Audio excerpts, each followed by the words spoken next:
Hello, Brad here, just to say we're super proud that the Friday 5pm podcast is sponsored by the Malt Miller, the UK's best home brew store. We use the Malt Miller for all of our homebrew experiments, as well as tapping them up for advice and binging on their awesome YouTube channel all the time. That's why whenever we release a homebrew video, we put a recipe kit live on the Malt Miller, so you can brew with the exact same amazing ingredients that we did. The same ingredients used by pro brewers.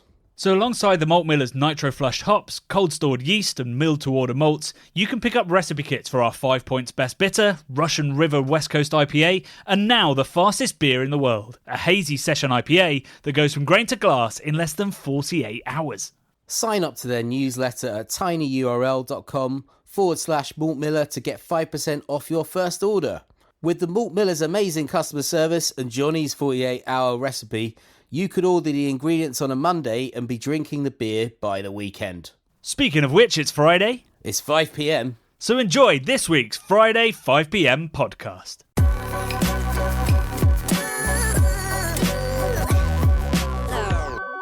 Afternoon, Big Geeks. I hope you're safe and sound at home because Storm Eunice is, I was about to say whipping up a storm. That's not particularly clever. Bradley, have you sorted your fence out? As we speak, Johnny, I'm sat in my front room looking out my patio doors at the roof on my garage, which is corrugated iron, and the very corner of it is sort of like vibrating and flipping up a little bit. Like if you blow under a piece of A4 paper on a table and it kind of chatters and wobbles about, the roof is doing that. So I've got one eye on my garage as we speak. But this morning I've been battening down the hatches in southeast London because we got a red storm warning here, which is I don't ever remember anything like this in my life. I remember there was a huge storm in the sort of mid to late 80s where I think 1987, yeah, where I was pretty young, but I remember that, and Michael Fish said that it was nothing to worry about, and then it was absolutely massive. And like, I remember waking up in the morning, loads of trees down, and it just being, it was like kind of Christmas time where you see snow for the first time. It was like that, but like just mentally big trees falling all over the place. So hoping nothing like that's going to happen today. You kind of wonder whether is it global warming that means we now have much more storms than we used to, or is it since we started giving them names that we now remember them? I don't know, man. What is it? I think it's global warming, dude. I think we've basically fucked up the planetary systems and the Happy Friday, folks. The weather patterns and stuff. But yeah, this is jet stream induced, right? So this is like this incredible power of the jet stream that is throwing these 200-mile-an-hour winds up in the jet stream directly over us, but it's coinciding with the spring tide as well, the high spring tide. And yeah, we're sort of looking at 90-mile-an-hour gusts and stuff, which is phenomenally high. But it's interesting. There's probably half the people at home are like 90 miles an hour. That's nothing. Yeah. And the other half are like, good Lord. Well, we're from a very sort of temperate climate in the UK where it's basically grey and a bit dull, but we don't really get like snow drifts or hurricanes, touch wood, and things like that. So this is like kind of biblical what I'm looking at out the window. I was this morning. I've got an 8-foot high fence all around my garden. This morning I was going around battening it up with sort of trusses to basically try and stop it from getting blown over. Yeah, man. Do you know, it's just occurred to me, Bradley, that I left most of my beer stash on my patio. Jesus, what are you doing? What are you doing? I don't know. I'm 150 miles away. I'm up north. I've fled the southeast. You have. I'm a refugee of Storm Eunice. But yeah, I've just remembered I didn't bring my beers in, so the cans will be all right. I don't know about the bottles. Bloody hell. I don't know what to say to that. I'm not driving there, Johnny, to put your cans inside. But yeah, let's hope that the Brudio doesn't suffer any sort of wind. Yeah. I could almost imagine that flying off like in what's it called? The End of the Rainbow film. Chitty Chitty Bang Bang. Well, not that. that one. What's it called? Why can't I remember what that was called? Great film. The first. Yeah. What is it called? You're thinking of we both forgot the name. Oh dear! Somewhere Over the Rainbow. That one with Toto and the Wicked Witch and That's Dorothy. Not Somewhere Over the Rainbow, Bradley. She sings it, doesn't she? Sings under. It's I just can't remember what it's called. That's a fantastic movie, anyway. But yeah. Hopefully the Brudio doesn't take off like a sort of whirly bird up into the sky. You're not in Hitchin anymore, Johnny. That's what they'll be saying when it lands. just for clarity, we're talking of the Wizard of Oz. Wizard of Oz, that's the one. That's the film, not Somewhere Over the Rainbow. Yeah. Also, I mean, in my head, because the Brudio is quite small, for me, it's that scene from Chitty Chitty Bang Bang where the uncle goes up in, I think it's the outdoor loo. Oh yeah. And then he sings it's the push banana life for me. Yes. Which I used to love as a kid. I love that film. So it could be that. It could be that, and it'll be taking our Brave Noise beer with it, which is a nice link to the fact that I brewed a Brave Noise beer this week. You did, didn't you? That's pretty. I did. Go on, so tell us about the entirety of the Brudio. Well, I will. So we've got a video coming out in a couple of weeks in which we'll be throwing our support behind the Brave Noise campaign, which is raising money and awareness of the Me Too movement that happened last year in beer. So an outpouring of stories on Brianne Allen, who used to work at Notch. An outpouring of, it's about 15,000 stories of everyday sexism, sexual harassment, sexual assault, and then moving increasingly into prejudices against people, like lots of transphobia, homophobia, just horrific stories on a scale that, I just could not believe. But when I interviewed Brianne for this video, she was just like, no, we all knew it was going on. She was just surprised that people were willing to talk about it. And that's what was sort of special about the campaign, that people felt that now was the time to talk about it. So yeah, there's an interview with Brianne, and then I've brewed the Brave Noise beer. We'll be donating all the advertising revenue of that video, which I'd hope would be around $100, $150, to one of their selected charities. And then hopefully, obviously, raising awareness of the Brave Noise campaign, getting people to go out there and buy the beers. From Vault City have got one, Park Brewery have got one, Bedlam Brewery have got one, Cloudwater have got one, and we're hoping that more breweries are going to brew it in the UK. Many, many more have done it in the States. The UK's been, well, frankly, shocking at picking up on this hugely important cultural moment in beer, and everyone, I don't know, like, maybe they don't love the recipe, which is a Sabro Mosaic New England. Why wouldn't you love that? Who doesn't love coconut? The whole of the bloody studio smelled of coconut for the day. Or maybe, because the other thing you have to do if you brew the beer is to publish a code of conduct that sort of says, so tells the customers what your brewery believes in, what it stands for, what it will do, how it will protect people, make it a safe and welcoming space for everybody. I don't know, maybe breweries think that's too much work, or maybe they think, oh, we do that anyway, why do we need to publish it? It's like, because people need to know that they're going to be safe. That's what makes a place feel safe. Because, the big debate in this is everyone's like, these spaces are safe. It's so rare for these things to happen. A, it's not rare. And B, feeling safe is an emotion. You've got to help people feel safe. So having those code of conducts up on your walls, on toilet doors, or the entrance hall is really important. And we're going to be making a editorial code of conduct, which we'll be working on after the chat with Brianne, and publishing, that will inform the content that we make.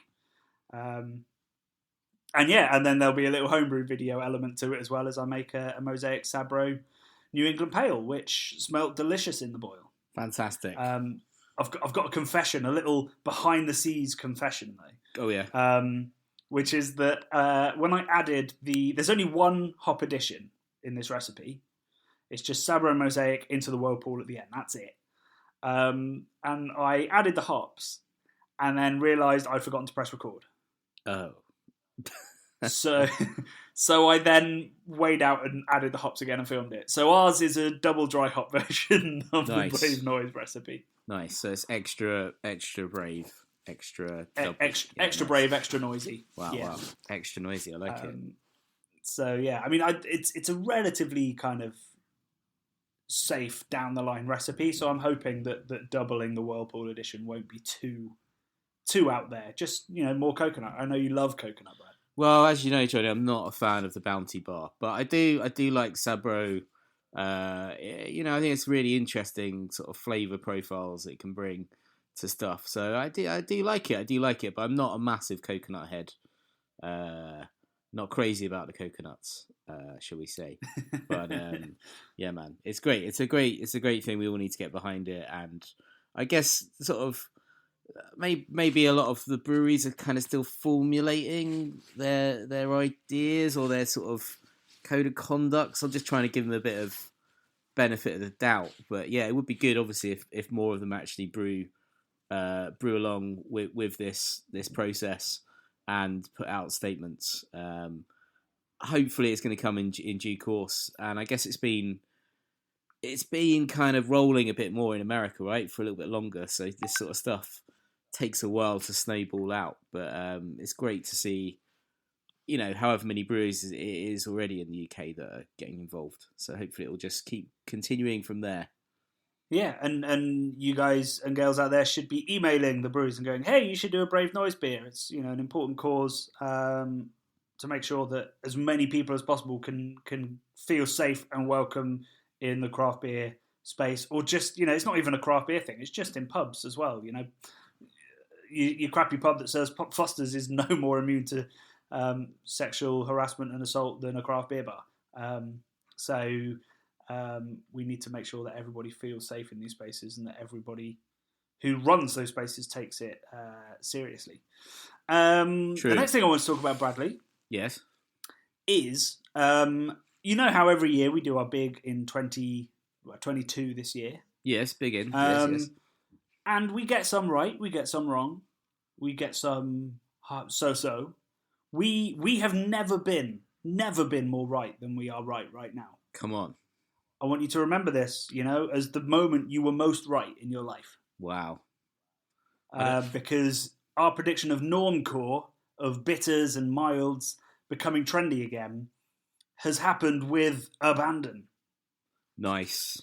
I would get more excited, Johnny, but that wouldn't be very normcore of me to. No, exactly. You've got to stay pretty on the level. Yeah. Cool. I'm going to say cool. So yeah, we've cool. seen lots of very hypey breweries bringing out normcore beers, classic British styles. We've seen Lost and Grounded, Verdant, Daya yet again, Utopian, who pretty much only make lagers. Really, are releasing a cask beer. I don't know whether it's a cask lager or whether it will be an ale.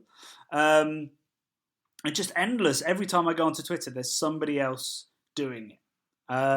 So we've hit the nail on the head, and I did a tweet a couple of days ago just because everybody's getting very, very excited about the mild revival, going mad for mild, as they're saying, or wild for mild, can't remember. But I just wanted to remind people, and I said, hi, or just a reminder that joyous as the mild/bitter revival is, it doesn't mean traditional brewing is going to be saved. If you enjoy a modern take, try a classic. If you enjoy that, tell the world. Hop farms, cask brewers and pubs all need more support. And then I linked to Keep Cask Alive because, it's wonderful that Verdant have one cask line in their brewery. But that alone isn't going to change everything. It's brilliant that these breweries are getting excited about these styles, but we've got to make sure that the people that produce this stuff extremely well, the people that can produce it at volume and get it to the people that drink volumes of it, we need to make sure that they're supported as well. So go out there and keep trying the classics as well. 100%, mate. 100%. What we need to make. Yeah, dude. You drank some. I drank a little bit of cask this week. You drank a little bit of cask this week too, right? So I had drank some Longman, not normcore, but some Mosaic Pale Ale, which was tasting real juicy when I was in Hastings. But you were telling me you drank some Timothy Taylor's, yeah? I drank some wonderful Timothy Taylor's. It was sadly it was a wake for a funeral that I was at yesterday, and the wake was at a pub, and I walked into the pub, and I got to be honest, I was a bit of a snob. I was like, I'm not sure there's going to be tasty beer here, but there were two cask lines, and it was Ghost Ship and it was Landlord, and I was like, interesting, and I had a pint of Landlord, and it was on sparkling form. Oh, Was it? It was absolutely delicious. Talking of sparkling, was there a sparkler involved, or was it? It was. I am. Okay. I am up in the north. You're in the so north, it was, right? Yeah. It was sparkled and delicious. Beautiful. I mean, yeah, the sparkler does kind of. I wouldn't say it guarantees a decent pint, but it certainly helps. Whereas without a sparkler, it's a bit more of a lottery. So yeah, really enjoyed that, and I had 3 of them in the end. Nice. So I mean, that is the joy of cask, right? You think you're just going to have one, and then 3 pints in, you're trying to persuade your wife to let you stay for a little bit longer. Oh. So yeah, I'm living and breathing the craft beer brand of drinking Normcore beer. And moving on from Normcore, pastry stout. I did that in the video as well. Pastry sour. Pastry sour. Yeah, we've done pastry this week's stouts, video. but yeah, pastry sours couldn't get much more different from a Normcore beer, really. It's what would if this was a rock star, Johnny? Who would it be? Who would a pastry sour be? Would it be Prince? Kiss?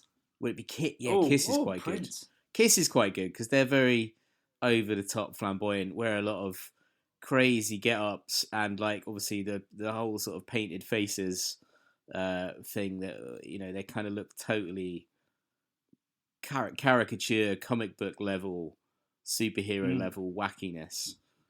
Kiss is a good shout, I reckon.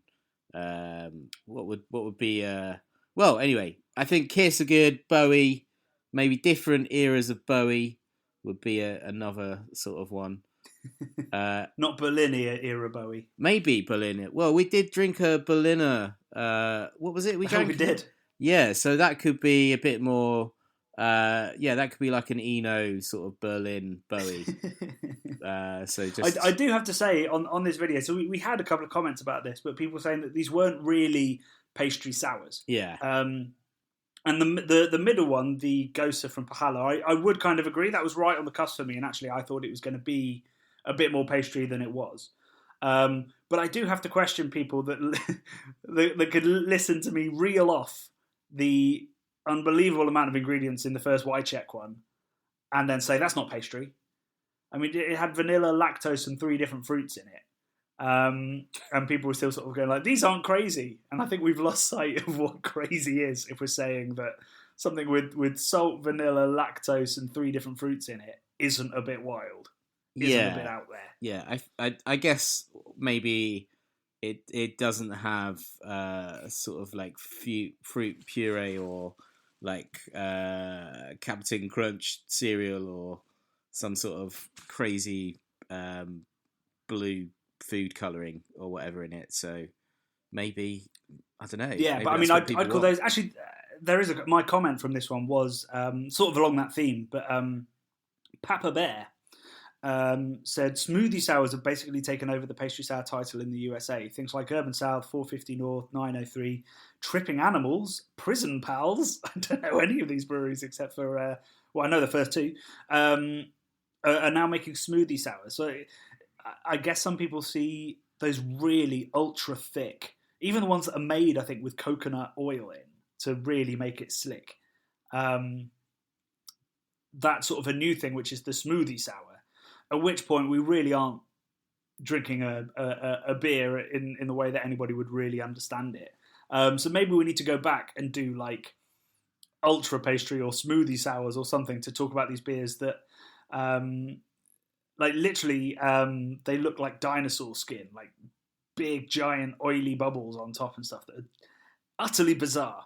And I think maybe that's what people think of as pastry sour. But I think, if you put those ingredients that we tried in these beers into a stout, you'd be like, oh, so pastry. Yeah. But for some reason, people in sours are like, no, it's fine. Give us more pastry. Give us more pastry. I was actually going to read that Papa Bear comment, but I've got another one in a similar vein from Jonathan Williams that says, in Southern California, and I'm sure other places, the froze or slushy sours are becoming very popular. They have everything from fruit puree, vanilla, lactose, and marshmallow fluff. And he says they're fun. We had one at Other Half, right? We did. I guess we had a froze. I mean, it gave me a bit of a sort of brain freeze, I think. But it was really interesting, and I did enjoy it. Although I don't think we finished it. But it was a I nice can't little remember. It had granola in it, didn't it, or something fucking wild? something wild like that. Yeah, It's like I yeah, maybe on top try of it. real Yeah. hard to be open to ideas, but it's just it's getting crazy, isn't it? Truly, like just the imagination of these brewers. This is how I'll euphemize it. You can't fault the imagination of the people making these drinks. No. Um, it, I just, I wonder when it can stop. And somebody actually on Twitter recently, I saw somebody say sort of like, we've only gone back to mild and bitter because we've run out of ideas. And initially I was like, that's a dick response. But now I'm a bit like, Fair point. maybe there's a truth to that. Yeah, I guess it's all a sort of cyclical thing, isn't it? But we've just, I don't know, it's like the sort of the wheel of beer has been pimped up and had some spinning hubcaps put on it, and that is a sort of pastry sour or whatever. But we did have some people that weren't fans of the pastry sour. Vaughan Segal said, couldn't give less of a shit about these heavily adjuncted Neon Tyrannosaurus milkshake mudcake beers. Give us a well-crafted... Say what you really think. I know, right? Give us a well-crafted amber cask any day. So I don't think Vaughan's massively into them, but yeah. And there was some comments about lactose and the fact that a lot of people are allergic to lactose. So Bungletronics, great name, love that name, Bungletronics. I'd like to go to an electrical. I wish like Dixon's or Curry's, like in a high street electrical store, was called Bungletronics. Because it makes me think of, was it Bungle? Would you shop there? Was it Bungle who was in Rainbow with George and Zippy? I think his name was Bungle. Yeah, it was. I imagine like being served, being sort of led around like an Apple Store type electric shop by Bungle, a giant teddy bear, sort of showing you the latest iPads. I think that'd be wonderful. But Bungletronic said, the fact that after 15 years as a craft beer fan, I now have to inquire about the presence of lactose in my beer all the time angers me. Before it used to be, oh, there's a milk stout. I should avoid that so I don't ruin my pants. He says, I'm just an old man shaking my fist at the clouds, I suppose. But I think that's a very fair point. You know, like this sort of like shortcut thing with the milk sugars to kind of get that kind of mouthfeel and all the rest of it, and the sweetness. People that are lactose intolerant, they're gonna have a nasty day if they drink some of that by surprise.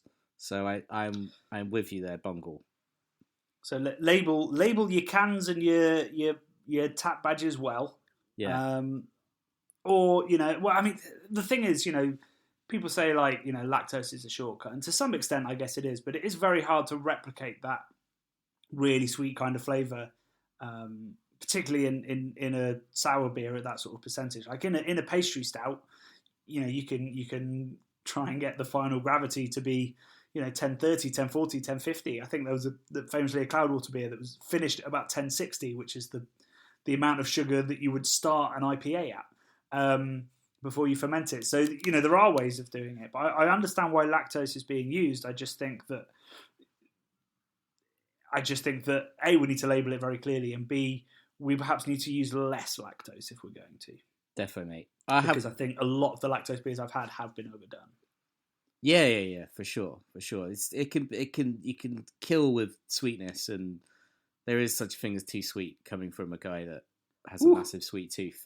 I find them sickly. A lot of the lactose sort of beers, I find them a bit too much. There was one more question. Not a question, but a response, a comment that I wanted to read out. Because after sort of watching back, and at the time of recording, I kept referring to Himalayan pink salt as Himalayan sea salt. And I felt like an absolute muppet. But Bob I can't even say his name. Bob Whitlocks. Yeah. I'm still concerned about my garage roof. But Bob Whitlocks says it is Himalayan sea salt before the Indian subcontinent collided into the Asian continent. parts of what are now the Himalayas were below sea level. So it's sea salt without the chemicals and contamination of present day sea salt. So basically, it's the best sea salt you could ever hope for that isn't in the sea anymore. I want to know why it's pink, though. Yeah, I don't know why it's pink. Bob Will Whitlocks, can you tell us why it's pink, please? Why is it so pink? And why? I mean, I do. Why can't you say Bob Whitlock? Whitlocks. It's a very. I'm dyslexic, and I want to say Wiltox because it looks like it should be Wiltox. That rolls off the tongue easier for me, but it's Whitlocks. Bob Whitlocks, you're getting such a big shout out, mate.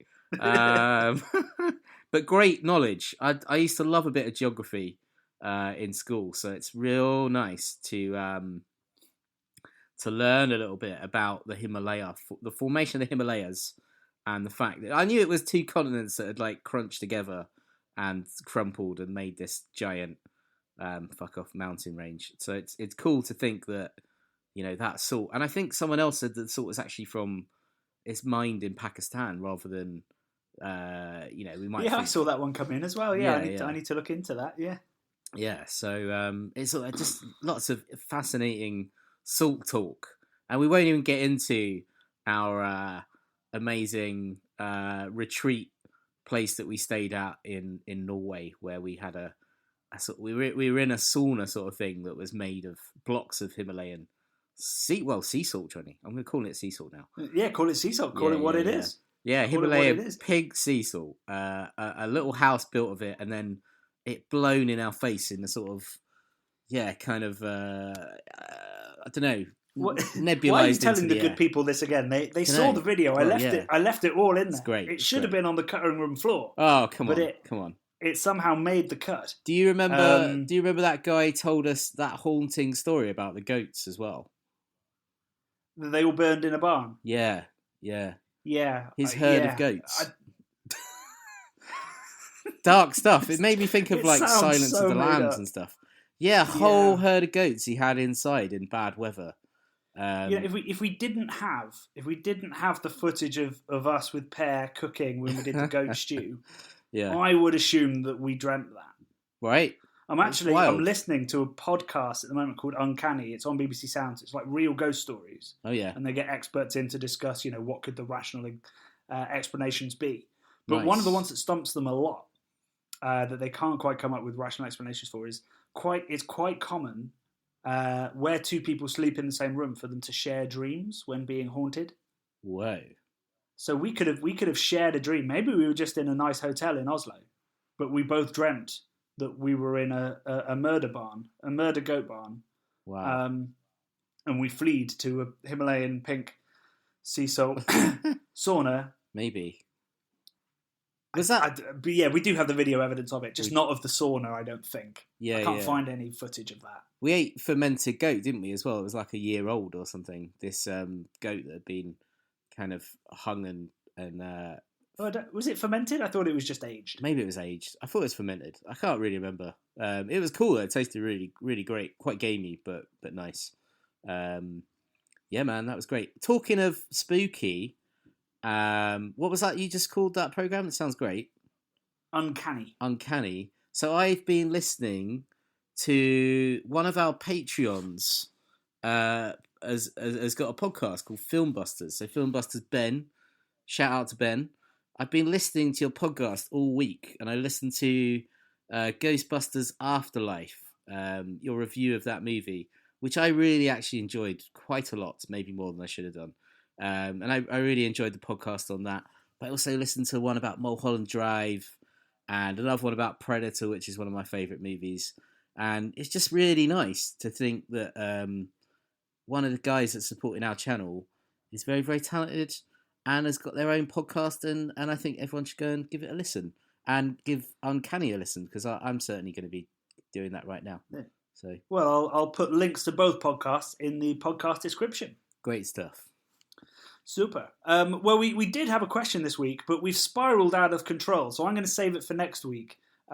because it's rare for us to have a question. So we will tackle that question next week, and we will leave you with a hint of what's coming. Actually, we can't leave you with a hint of what's coming next week because we're not entirely sure which video it's going to be. It could be What is Bok? It could be a hype train with Monkish, or it could be The Brave Noise. So it's a bit potluck next week. So yeah, I guess we'll see you there for whatever it is, and we'll all be equally as surprised. Yes, and I hope everyone is okay. Keep safe out there. Keep out of that storm. Don't go near any trees. Don't go near any trees. Sail we must, fail we may, or whatever the expression is. Don't go sailing. Don't go sailing, guys. But keep trying. Keep trying. Cool. Right. Well, I'm just going to hit stop there, Black. To be honest, I don't really know where to take that.